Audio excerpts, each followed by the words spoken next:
We are picking up with our muscle and a shovel study with of chapter 9.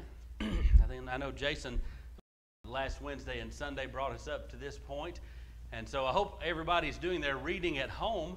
By this time, if you're like me, the first time I picked this book up, which was several years ago, but if you're like me, we read all the way through it in a hurry, and now I'm getting to go back through it more slowly and appreciate some things differently.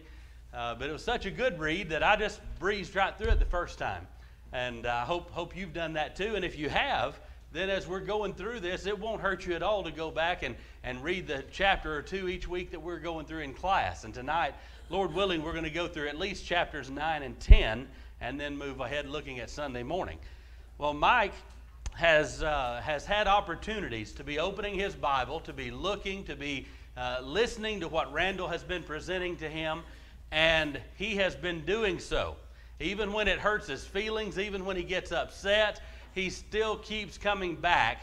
Eventually, sometimes it takes him a little while, but he keeps coming back and he keeps listening, he keeps looking, and his attitude behind it all, of course, again, he's writing about this after everything has taken place and telling us what he remembers his attitude being. And if everything is accurate here, his attitude overall is a good attitude. He wants to do the right thing.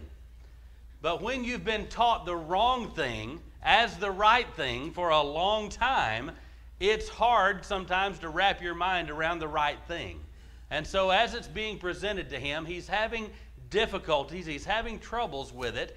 And this is something I believe that we need to recognize, and we've already been talking about this somewhat. I'd like to bring this out a little bit more tonight.